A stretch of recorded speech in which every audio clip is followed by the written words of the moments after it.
Olá, bem-vinda, bem-vindo a mais um episódio da 4ª temporada do AbradilanCast. Antes de seguir para o nosso conteúdo, quero te pedir para se inscrever aqui no canal, se você ainda não for inscrito, ativar as notificações, isso é super importante para a Abradilan continuar produzindo os conteúdos aqui para você. E siga também o perfil do AbradilanCast no Spotify, todas as temporadas estão disponíveis lá para você assistir a todas elas. Hoje, vamos conversar sobre o mercado de genéricos no segmento de distribuição e a participação da Abradilan. Segundo dados da IQVIA, o crescimento dessa categoria no último ano foi de 8,33%. Para o futuro, importantes patentes perderão vigência e os biosimilares seguem ganhando o mercado. Para conversar sobre esse assunto com a gente, recebemos Tiago de Moraes Vicente, presidente da Progenéricos. Tiago é graduado em Relações Internacionais e atua nas áreas de relações governamentais e institucionais há mais de 2 décadas. Ao longo de sua trajetória, Tiago trabalhou em grandes multinacionais como Alcoa, Shell e Grupo Energisa. Posteriormente, foi responsável pelas áreas de comunicação e relações institucionais da Apex Brasil. Depois foi assessor especial para assuntos parlamentares e federativos do Ministério da Agricultura e hoje está aqui com a gente como presidente executivo da Progenéricos. Tiago, seja muito bem-vindo, muito obrigada pela sua presença. Bom, Viviane, eu que agradeço aqui o convite. É a primeira vez que eu participo aqui do AbradilanCast com vocês, esse evento extremamente prestigiado e prestigioso.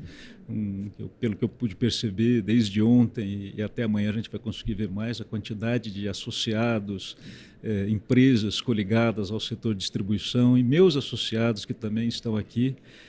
Não tenho dúvida que o evento já é um sucesso e para mim é uma honra poder aqui falar com vocês também. De vez em quando a gente escuta um ruído, um barulhinho aqui, né? Porque a gente está gravando a 4ª temporada durante o Conexão Pharma, 20ª edição do Conexão Pharma, 20 edições de um evento que hoje é um dos mais importantes, se não o mais importante do país. Muito bom, muito obrigada pela sua presença. Tiago, a Progenéricos, ela completa 25 anos de atuação em 2026, ela foi fundada em 2001. Qual é o papel da Progenéricos para quem ainda não conhece muito bem a associação? Bom, Viviane, você já falou bastante coisa em relação à nossa idade, ela coincide com o lançamento da lei dos genéricos, que já tem mais de 25 anos, né? A Progenéricos surgiu inclusive no esteio da criação da Anvisa, Agência Nacional de Vigilância Sanitária, que é o órgão que justamente permitiu com que nós tivéssemos a estabilidade, não só legal, mas também regulatória, para que a nossa indústria toda se desenvolvesse. A partir daí, hoje, nós chegamos a praticamente 14 associados e o nosso papel, justamente, é fazer com que a gente sempre encontre um denominador comum no que é interesse das empresas e para que elas possam continuar dentro desse crescimento, que você já apontou muito bem, ele vem crescendo de forma muito estável nos últimos 5 anos, né? Esse ano até cresceu um pouquinho mais, e sem deixar de ressaltar o papel que a distribuição tem conosco, né? Quando a gente fala em saúde, a gente pode até fazer uma comparação muito adequada, que se a indústria é o coração, a distribuição são as artérias, que vão levar, que vai levar toda a saúde para esse corpo imenso, que é o nosso país, desse tamanho, né? A gente estava conversando sobre isso no episódio que a gente gravou com a Close-Up, com o Ivan, e o Ivan destacou muito isso, essa capilaridade da distribuição. Inclusive, ele disse que muitas farmácias independentes só conseguem continuar atuando, só conseguem se manter de portas abertas porque a distribuição chega até essas farmácias. Inclusive os distribuidores da Abradilan, que também tem um alcance muito grande. Exato. Então, realmente, isso que você está dizendo é bem importante. Exato, exatamente. Como no corpo humano, aqui tem áreas em que as artérias chegam com mais facilidade, outras menos, e essas também a gente tem que tomar com muita atenção. Todas são importantes. Exato, todas são importantes, é um corpo só. Tiago, eu tenho mais um dado aqui da IQVIA, que diz que os genéricos ultrapassaram 2,3 bilhões de unidades vendidas em 2025. E consolidaram um crescimento, como eu disse, de 8,33% frente a 2024. Como vocês avaliam esses resultados, esse crescimento? Eu acompanho o segmento há muitos anos e eu percebo que o crescimento dos genéricos a expansão dos genéricos no mercado, ela não é muito acelerada, mas ela é constante. Exato. Todo ano é como se o genérico ganhasse um pouquinho mais de corpo, de alcance. É isso mesmo? Exato. Quando a gente pega também aí uma média histórica, um pouco acima de 5 anos, a gente até vê uma média de crescimento contínuo de cerca de 5% a 6% ao ano, né? Como você comentou que do ano passado para isso foram 8%. 8,33%. 8,33%. Então a gente enxerga que na média esse é mais ou menos o número que a gente espera, é o número que a indústria se prepara, né? E tudo isso muito em harmonia com os associados da Bradilan, para que possa ter a distribuição mais eficiente possível, atingindo todos os pontos do nosso país, né? Mas esse crescimento para vocês é positivo? Está dentro do que vocês esperam? Sim, sim. Esse crescimento é muito positivo e a gente até acredita que às vezes ele seja um pouco maior, porque às vezes às vezes tem algumas subnotificações de vendas, às vezes algumas empresas não notificam o arquivo, o close-up, entendeu? Os dados são aproximados, os dados nunca representam exatamente Exato. Aquela participação de mercado, mas se aproximam bastante, então. Exato, não, se aproximam muito, às vezes a gente pode ver alguma diferença pequena no crescimento de um estado para o outro, mas a gente tem que considerar também que às vezes as empresas, alguns laboratórios mais independentes ou até menores têm uma atuação mais específica em algum estado e isso às vezes gera uma pequena diferença, mas no geral é sempre positivo e quando a gente fala que tem uma diminuição no crescimento, isso aí eu posso dizer que está na margem de erro, porque no geral ela cresce de forma constante. A título de curiosidade, eu separei aqui os 5 princípios ativos genéricos mais comercializados em 2025, em ordem, num ranking de 1º ao 5º lugar. Losartana, dipirona, hidrocloratiazida, tadalafila e nimesulida. Então, são aí os genéricos top, né? Eles não podem faltar na farmácia. Não, isso reflete também muito do que é o nosso perfil demográfico hoje, né? Porque o país, há 40 anos atrás, era um país considerado de majoritariamente população jovem. E, naturalmente, com o avanço das terapias, com o ingresso até dos medicamentos genéricos mais acessíveis a uma parcela maior da população, então a gente vê que houve um ganho de qualidade de vida, consequentemente mais saúde e as pessoas estão conseguindo envelhecer com mais tempo de vida, né? Isso naturalmente faz com que a gente já chegue a um país de uma idade média, então a nossa pirâmide, que era aquela pirâmide com uma base bem alargada por conta do maior número de jovens, a gente vê que esses jovens estão envelhecendo e muito desses medicamentos que aí você cita como os nossos principais estão ligados às vezes a acometimentos que, por exemplo, eles eram incomuns há mais de 120 anos atrás. Há mais de 120 anos atrás, as pessoas morriam por desnutrição, morriam por infecções variadas, às vezes não havia a ampla disseminação que a gente tem, nem os próprios antibióticos havia.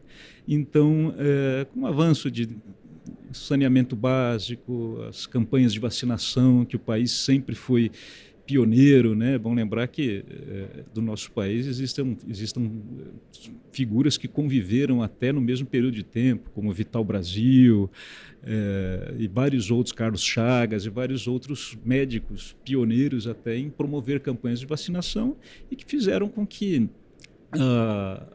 a questão de cuidados com a saúde e ampliação da longevidade fizesse com que a gente chegasse no ponto que a gente está hoje. Então, a gente nota que esses medicamentos, além de todo o efeito benfazejo que ele tem na sociedade, promovendo não só mais saúde, mas qualidade de vida, né? Porque às vezes a pessoa tem ali uma enfermidade que ela não é algo que seja grave, mas está comprometendo o dia a dia dela, às vezes é uma dor de cabeça, uma coriza, etc. Então ela recorre a esses medicamentos até no uso crônico, né? E como havia mencionado... Eu acho que a losartana estar em primeiro, losartana é um antihipertensivo. Exato, é para hipertensão. A losartana estar em primeiro é um indicativo de que estamos envelhecendo, porque a hipertensão é uma doença muito comum. Sim. Em quem é idoso. Sim, sim. Então, acho que justifica um pouco a losartana estar em primeiro lugar. Exato. Às vezes os hábitos alimentares também, né, foram se alterando, também. Até como havia mencionado no passado, se morria por falta. Hoje, o excesso de comida, o excesso de alimentação leva a algumas condições de saúde que precisam ser tratadas, né? Tiago, eu quero voltar um pouquinho na questão da distribuição, Sim. Principalmente dos distribuidores associados à Bradilan, porque os genéricos eles são uma importante categoria para os associados. Existe aí uma participação muito significativa dessa categoria nos negócios dos associados da Bradilan. Como a Progenéricos avalia o impacto da participação dos distribuidores da Bradilan no crescimento desse mercado? Olha, Viviane, eu fiquei muito contente ontem andando aqui pelos corredores aqui da Bradilan, que quando eu comentava que era da Progenéricos, todo mundo recebia a nossa equipe muito bem, por conta de como a produção aqui de genéricos ampliou a capacidade de investimentos, gerando mais capacidade da distribuição, ou seja, houve mais investimentos em toda a capacidade de logística do nosso país, né, que pode ser ainda contemplada por tudo que a nossa indústria consegue entregar, voltando àquela mesma metáfora que a gente usou no começo, né? Então, eu não tenho dúvida nenhuma que a harmonia entre a distribuição e a produção, as indústrias em si, elas sejam um motor principal de todo esse crescimento que a gente vê hoje aqui com toda essa vitalidade que a Bradilan demonstra, com seus 158 associados, e todos eles sempre muito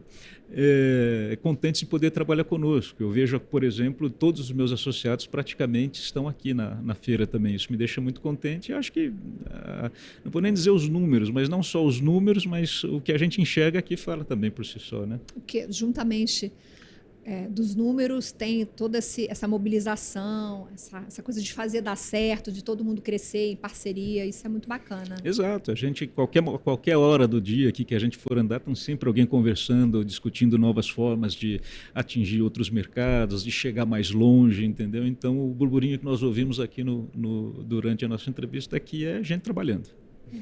Bom, eu vou aproveitar e te convidar para assistir um episódio que nós gravamos na 3ª temporada, em 2025, sobre genéricos e patentes, o que vem por aí. Inclusive, daqui a pouco eu vou conversar com o Tiago um pouquinho sobre patente. Esse episódio, ele explora os motivos que sustentam o crescimento contínuo dos medicamentos genéricos. Está bem interessante, depois da entrevista aqui com o Tiago. O link já está na descrição do vídeo. Você vai para esse episódio de 2025, que eu acho que continua ainda bem atualizado, bem atual, melhor dizendo. Vamos falar de patente? Claro. Então, Tiago, o que se espera em 2026 de perda de patentes? Medicamentos importantes chegarão ao mercado esse ano? Olha, não só neste ano, mas nos anos vindouros haverá muitas outras... Nos próximos agora. Exato, nos próximos agora haverá um número muito expressivo de medicamentos cuja patente expirará. Você pode mencionar para a gente alguns? Olha, é uma lista realmente grande, mas existem vários para várias categorias, né? Porque eu vou evitar mencionar, porque às vezes a gente está falando de algum medicamento que ainda está sob patente, eu evito mencionar por conta da questão da marca, mas o que a gente pode saber é que o número já chega aí a perto de centena nos próximos 5 anos, e que sempre quando as patentes expiram, né, é bom deixar claro também que a bandeira principal da Progenéricos é a defesa inconteste do prazo patentário de 20 anos definido pela Lei de Patentes, né, a Lei de Propriedade Industrial, que vai completar mais um ano agora, dia 14 de maio, e que ela garante um regime legal e regulatório estável para que as empresas, tanto de capital nacional, que são nossos associados, como as de capital estrangeiro, também são nossos associados, nós temos, respeitam esse círculo virtuoso que ele é consagrado mundialmente, né? Então você tem esses 20 anos que são respeitados não só por quem originou o medicamento, que a gente chama do medicamento originador, como o medicamento genérico que vai entrar depois ao final desses 20 anos e nenhum dia mais, né? É bom que se diga. E com essa dinâmica já muito bem definida dentro da indústria, não só aqui no Brasil, mas como nos outros países, as empresas conseguem determinar muito facilmente o momento em que elas vão pesquisar para fazer a engenharia reversa e aí sim lançar no mercado o medicamento genérico. O Brasil é o país onde tem uma prevalência muito grande de medicamentos genéricos. Hoje 90% das enfermidades conhecidas são tratadas aqui no país com medicamentos genéricos, é um dado importante. Acima de 90% das pessoas confiam nos medicamentos genéricos, esse acho que é um dado mais do que relevante. A gente tem também situações em que a gente leva uma economia muito grande. Hoje o número que a gente tem, por exemplo, desde o início da história dos medicamentos genéricos no Brasil até hoje, e a gente entende que até 2028, 2030, a gente vai chegar a uma economia para o bolso do paciente em cerca de 680 bilhões de reais. Isso é praticamente uma reforma da Previdência.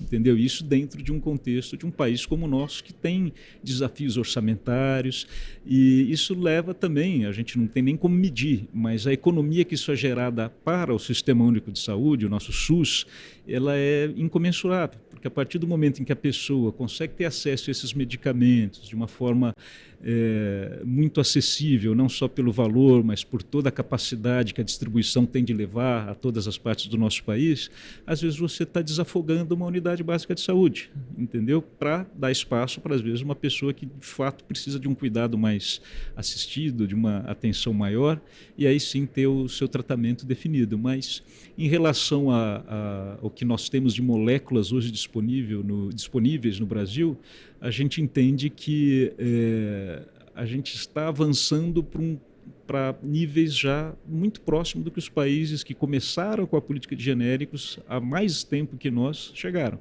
Hoje, se a gente pegar todas as vendas assim de medicamentos, quando a gente soma os medicamentos genéricos, os similares, que não deixam de ser também um genérico. Porque agora eles passam pelos mesmos testes. Passam pelos mesmos testes. Bioequivalência e biodisponibilidade. Exato, exatamente. Né? Em outros mercados internacionais, eles chamam genéricos de marca, né? que a gente tem aqui, mas a Anvisa, nossa legislação, chama definiu. De similares. Exatamente, chama de similares. Né? E daí, quando você coloca isso tudo numa tabela, juntamente com os medicamentos de referência, né? Os chamados de marca, né? Então a gente tem aí uma faixa que abrange até 80%. E isso dentro de os genéricos aí, hoje eles estão em 40%, né, dentro dessa 40% planilha. 40% participação de mercado? 40% das vendas totais, quando a gente compara Tá. em relação até aos medicamentos similares e os chamados de referência. Então, o que a gente tem hoje é um mercado muito bem constituído e que está alicerçado dentro do respeito à lei de proteção, à lei de propriedade industrial, e que faz com que a empresa tenha estabilidade e previsibilidade para poder continuar investindo. Eu quero falar sobre isso, Thiago, porque em 2025, segundo eu apurei, nós tivemos uma decisão do Superior Tribunal de Justiça confirmando o entendimento do INPI, que é onde as patentes são depositadas, sobre os prazos dessas patentes, ou seja, a decisão do STJ os prazos não serão prorrogados, porque me parece que houve pedido de prorrogação para algumas patentes. Sim. Segundo o STJ, esses prazos continuam sendo de 20 anos, não serão prorrogados. Vocês viram essa decisão com bons olhos?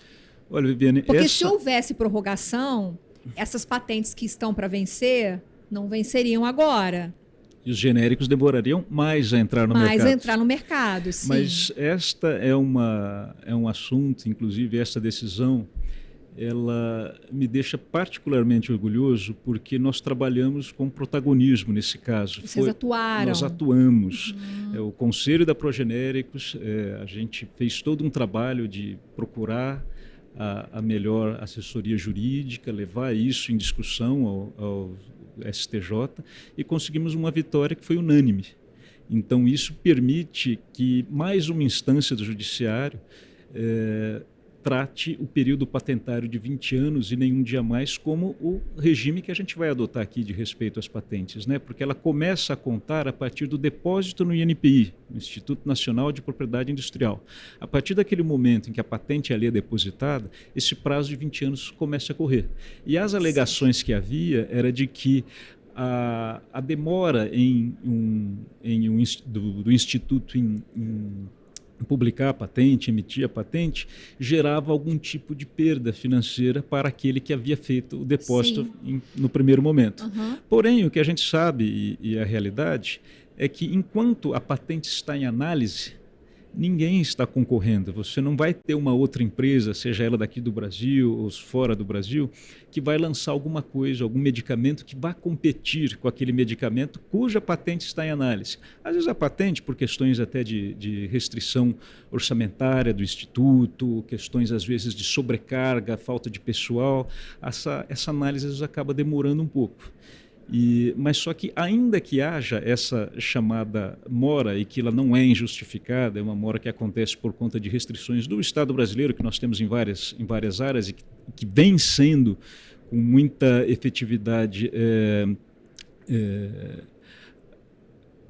atacadas e tentadas ser dirimidas pelo poder público para que elas consigam sair mais rápido. Então, você tem, às vezes, uma patente que ela é emitida aqui depois de 5 anos após o depósito, porém, durante esses 5 anos não houve nenhuma competição, nenhuma concorrência que gerou alguma perda pecuniária para aquela empresa que fez a patente. Tanto é que isso se comprova até pelo fato de que a empresa, por exemplo, que questiona, às vezes, o prazo e que quer uma extensão, ela não pede uma cessão de lucros, ela não fala em uma devolução daquilo que ela deixou de vender.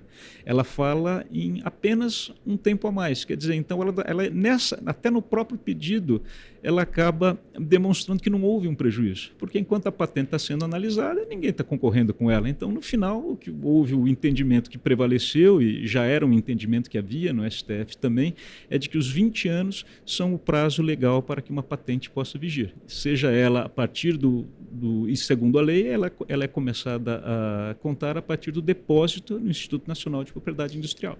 Pelo que eu li e entendi, quando a empresa pede a prorrogação, ela justifica dizendo que ela ainda não teve tempo suficiente para resgatar o que ela investiu em pesquisa.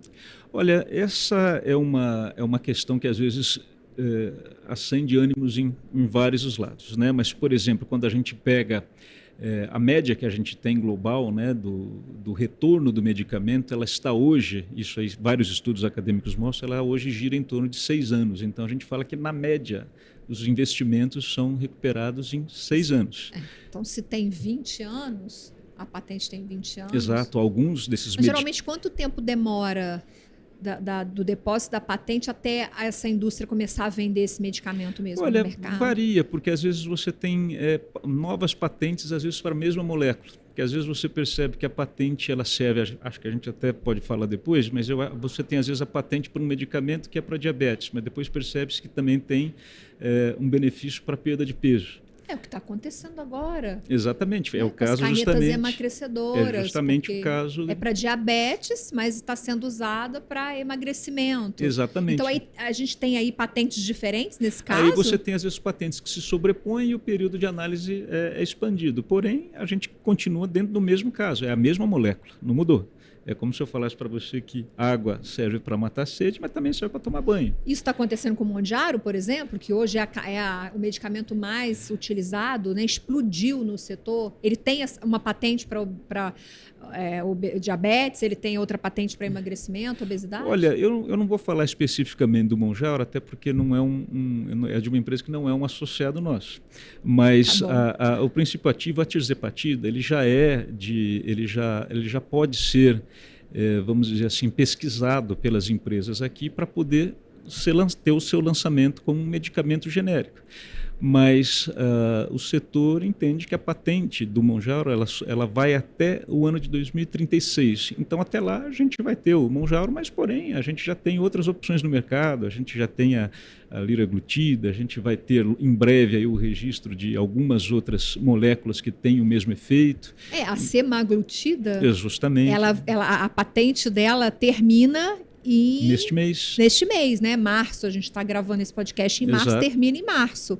Já tem previsão de quando terá genérico da semaglutida no mercado? Olha, a previsão de entrada destas moléculas aqui no nosso mercado, ela está muito condicionada ao fim das análises do processo de registro dentro da Agência Nacional de Vigilância Sanitária, da Anvisa. Okay. Então, isso ainda está acontecendo, mas a gente espera que eles saiam quanto antes. A Anvisa demora muito para dar esse... Olha, a Anvisa tem seus gargalos para todas as moléculas aqui que a gente está falando. A gente sempre trabalha muito próximo com a Anvisa, com ideias e com sugestões para que esses processos possam ser encurtados. A gente vê dentro da própria agência, não só no nível técnico, mas como no nível da diretoria colegiada, um esforço muito grande para que os registros aconteçam de forma mais acelerada, até para não gerar nenhum tipo de desabastecimento e também não gerar nenhum atraso na incorporação de algumas moléculas dessas pelo SUS, que gerando uma economia maior para o próprio Estado. Entendeu? Então, isso é uma questão conjuntural, entendeu? Que a gente tem hoje, mas que a gente vê um esforço muito grande dos vários diretores, do Ministério da Saúde, em fazer com que isso seja... em que esse tempo seja dirimido, entendeu? A gente já viu isso acontecendo no INPI, as patentes agora levam muito menos tempo do que no passado para serem emitidas. Então, são questões que são pequenos gargalos, desafios e que o Estado, vendo a necessidade, ele vai atuando. E a gente pode dizer que a gente presta um apoio com informações, não só de, às vezes, alternativas que podem vir a melhorar, né, o processo de registros, com informações que a gente produz, com informações que a gente colhe no exterior, através de melhores práticas. É o que nós, como associação, podemos fazer. A gente trabalha muito próximo aos órgãos reguladores. Aliás, a nossa associação se mudou para Brasília, ela ficava em São Paulo, né? Ela se mudou para Brasília justamente para ficar mais próximo das arenas decisórias. E aí a gente está falando de Congresso, a gente está falando de Executivo e, por consequência, a própria agência reguladora, que é vinculada ao Ministério da Saúde, para que a gente consiga levar aquelas ideias, aquelas angústias que às vezes os associados têm de forma comum, para que muitas vezes quem está ali em Brasília possa enxergar o que está acontecendo aqui em São Paulo, lá em Manaus ou em Minas Gerais, para que a gente possa verificar a melhor forma de trabalhar em conjunto, né, e atingir o objetivo que é o objetivo comum, né, levar mais medicamento, mais acesso e mais saúde para a população. Tiago, em dezembro de 2025... o Brasil comemorou pela primeira vez o Dia Nacional do Medicamento Biosimilar. Então, agora a gente tem o Dia Nacional do Medicamento Biosimilar. Eu quero abrir um parênteses aqui no podcast e conversar um pouquinho com você sobre essa categoria de medicamentos. Antes de te perguntar como está o crescimento desse mercado no Brasil, quem vende, quem consome, eu acho importante a gente explicar para a audiência o que é o biosimilar. Perfeito. Olha, bom, o biosimilar eu já começo dizendo que ele vai ser a nova fronteira dos medicamentos aqui no Brasil, né? Porque o que a gente espera que aconteça com eles é o que aconteceu com os medicamentos genéricos há mais de 25 anos atrás. Mas agora explicando exatamente o que é, né? Quando você pega uma molécula de um medicamento genérico, ela é uma molécula mais simples, a gente pode dizer assim, do ponto de vista da engenharia reversa que é feita para que ele seja produzido. A molécula de um medicamento biosimilar, como o próprio nome indica, né, a etimologia da palavra, ela é feita à semelhança de um medicamento biológico, cuja complexidade é maior, entendeu? A diferença é a gente falar de uma molécula simples e uma molécula mais complexa, onde você tem vários arranjos químicos ali que produzem o medicamento biológico, que serve de referência para a produção de um medicamento biosimilar. Eu ouvi uma vez que a maioria dos medicamentos que a gente consome vem de uma molécula sintética produzida em laboratório, e a molécula do biológico, ela vem de um ser vivo. Exato. Quer dizer, eu acho que isso é uma maneira vulgar de explicar, mas... Não, mas a origem é justamente essa, entendeu? O medicamento biológico, por si só, ele parte de um organismo vivo, entendeu? E o medicamento biosimilar, ele tem como a referência esse medicamento biológico, porém ele é reconstituído dentro de laboratório, entendeu? Por isso ele é um biosimilar, é como se a gente estivesse reconstruindo. Muitas vezes a gente vê quando se fala na construção de tecidos dentro de laboratório. Então, nesse caso, a gente está falando da construção de um medicamento dentro de um laboratório, utilizando técnicas laboratoriais para que você possa reproduzir de forma fidedigna um medicamento que é biológico. Mas do ponto de vista terapêutico, o medicamento biológico e o biosimilar, ele é, do ponto de vista terapêutico, mais eficiente que a molécula do medicamento comum que a gente consome? Olha, não necessariamente, porque às vezes a gente está falando de terapias diferentes, né? Muitos dos medicamentos biológicos eles estão ligados a doenças autoimunes, a tratamentos oncológicos. A maioria dos biosimilares e dos biológicos ele não tem uma aplicação feita pela própria pessoa, geralmente acompanhada por um médico. Isso geralmente é um tratamento hospitalar, então. Exatamente, é geralmente um tratamento hospitalar, entendeu? Hoje o biosimilar que, por exemplo, a pessoa poderia encontrar numa unidade básica de saúde ou numa farmácia seria uma insulina, que ela começou sendo até um medicamento biológico, mas hoje ela é sintetizada em laboratório. Vacina é biológico? Olha, é medicamento biológico? Vacina é uma outra classe terapêutica que a gente não trata como se fosse um medicamento em si, porque vacina é uma prevenção, né? Então, vacina é uma outra classe terapêutica que está no universo da saúde, né? E que a gente usa para que a gente não tenha que usar depois algum tipo de medicamento, né? Mas está mais ligado a uma prevenção. Mas muitos daqueles que estão no nosso setor, que produzem medicamentos, tanto genéricos como já estão no processo de desenvolvimento de medicamentos biosimilares, têm plena capacidade de produzir vacinas também, né? Isso tudo visando a garantir aquilo que a gente mais necessita e que a gente viu recentemente no período da pandemia, que é muito necessário a gente fortalecer a capacidade nossa, nacional, estratégica, de ser autossuficiente em medicamentos, em terapias e em tudo aquilo que possa garantir a saúde da população em momentos mais difíceis, né? Tem associado da progenéricos produzindo biosimilar? Sim, a maioria deles já está em pesquisa. Assim, as áreas de P&D das empresas são muito grandes. A gente tem associados que têm 900 pesquisadores, 800 pesquisadores. Então, isso tudo é fruto em muito do que é o sucesso dos genéricos. Por isso que a gente fala que é tão importante manter esse ciclo virtuoso que a gente tem da expiração do fim da patente de 20 anos, a pesquisa que começa